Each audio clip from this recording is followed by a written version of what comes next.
نماز کے لیے جو ٹخنوں کو ظاہر کرنے کے لیے بعض کو فولڈ کرتے ہیں تو وہ سمجھیں کہ مکروہ تحریمی میں جا رہے ہیں۔ ٹخنے ظاہر کرنا یعنی ٹخنوں سے اوپر شلوار تہمد وغیرہ رکھنا یہ سنت ہے۔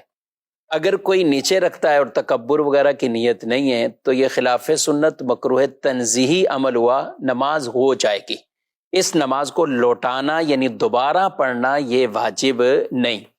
لیکن اگر کوئی شخص اس کی جگہ ٹخنے ظاہر کرنا یعنی ٹخنوں سے اوپر شلوار رکھنے کے لیے نیفے سے فولڈ کرتے ہیں، اور اسی طرح بعد پینٹ کو نیچے سے فولڈ کرتے ہیں اور ان کو ٹخنوں سے اوپر لے آتے ہیں، تو یہ جو فولڈ کرنا ہے نا، یہ مکروہ تحریمی عمل ہے۔ رسول اللہ صلی اللہ علیہ وآلہ وسلم کی حدیث مبارکہ ہے کہ مجھے حکم دیا گیا ہے کہ 7 ہڈیوں پر میں سجدہ کروں۔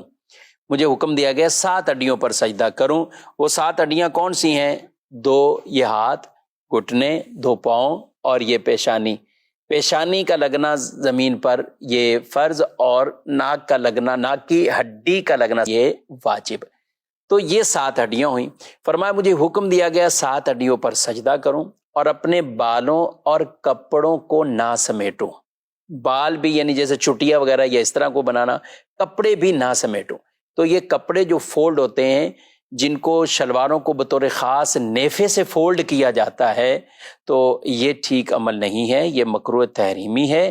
اسی طرح پینٹ اگر کوئی نیچے سے بھی فولڈ کرتا ہوا اوپر رکھ لیتا ہے تو یہ بھی مکروہ تحریمی عمل ہے۔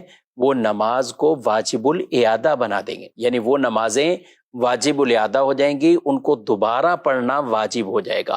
اگر کسی کی شلوار یا پینٹ بڑی ہے تو اسے چاہیے کہ پھر اولاً تو یہ چاہیے کہ ہونی اتنی چاہیے کہ ٹخنے ظاہر ہو جائیں، لیکن اگر ہے بڑی تو پھر وہ نارملی چھوڑ دے، یعنی ان کو فولڈ نہ کرے، نہ نیچے سے کرے نہ نیفے سے کرے، تاکہ ایسا نہ ہو کہ مکروہ تنزیہی سے تو بچ رہا ہے لیکن مکروہ تحریمی کے عمل میں پڑ رہا ہے۔ تو یوں اسے خیال اس چیز کا رکھنا ہوگا، اور کوشش یہی کریں ہمارا لباس ہی اتنا ہونا چاہیے کہ جو سنت کے مطابق ہو، اور ٹخنے بغیر فولڈ کے ہی ہماری شلواریں اتنی ہوں، پینٹ پہنے تو وہ اتنی ہو، یا تہمد ہے تو وہ اتنی ہو کہ وہ ٹخنے اس سے ظاہر ہوں، یعنی ٹخنوں سے وہ اوپر ہو۔ اس چیز کا خیال اگر نمازی حضرات رکھیں گے، ہم بکثرت شہروں کے اندر جو افراد رہتے ہیں تو وہ پینٹ کے ساتھ یہی معاملہ کرتے ہیں، عام حالت میں پینٹ نیچے ہوتی ہے اور نماز کے لیے اس کو فولڈ کر کے کوئی آدھی پنڈلی پہ کوئی پتہ نہیں کہاں لے کے جا رہا ہوتا ہے، تو ان کی نمازیں مکروہ تحریمی ہو رہی ہوتی ہیں۔ یہ خود بھی مسئلہ سمجھنا چاہیے اور اپنے دوسرے بھائیوں تک بھی اس مسئلے کو پہنچانا چاہیے۔ ہاتھ کے بعض اوقات یہ کلائیاں آدمی وضو کر کے آتا ہے، تو اب یہ وضو کیا اور اب یہ وضو کر کے آئے، اب اسی طرح ہی آپ نماز شروع کریں گے کہ تو یہ نماز بھی مکروہ تحریمی ہے، یہ نماز بھی آپ، جی ہاں، یہ نماز آپ کی مکروہ تحریمی، یعنی اس نماز کو بھی دوبارہ پڑھنا یہ واجب ہوگا۔ ہاں کوئی ایک آدھا بل ہوتا ہے بعض اوقات وہ رہ جاتا ہے ان آستینوں کا، تو اس سے نماز مکروہ تحریمی نہیں ہوتی۔ اب مثال کے طور پہ یہ ہیں، اب کسی کی یہ ایک بل ہے اور یہ ہاف کلائی تک بھی نہیں ہے، یعنی آدھی کلائی سے تک، آدھی کلائی سے کم ہے، تو یہ معافی کی صورت ہے، یہ عفو ہے، یہ معاف ہے۔ لیکن شلوار کے نیفوں کے حوالے سے یہ نہیں کہا جائے گا کہ وہاں ایک بل وہ چھوٹ ہے، پینٹ کے اندر نیچے سے ایک بل کو چھوٹ ہے، ایسا نہیں ہے۔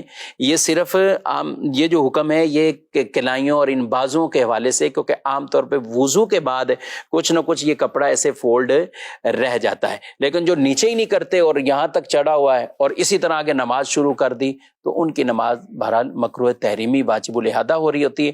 یہ دین کے مسائل جب ہم سیکھیں گے، سمجھیں گے، اور نماز کو جیسا حکم ہے ویسا پڑھنا ہے۔ جی ہاں، فرمایا جس نے وضو کیا ویسا جیسا حکم تھا اور نماز پڑھی ویسے جیسا حکم تھا، اس کے گناہ اللہ بخش دیتا ہے۔ تو بخشش بھی چاہیے، تو ان احکامات کو پورا کما حقہ ہمیں بجا لانا یہ بہت اہم اور ضروری ہے۔ اللہ پاک مجھے آپ کو عمل کی توفیق عطا فرمائے۔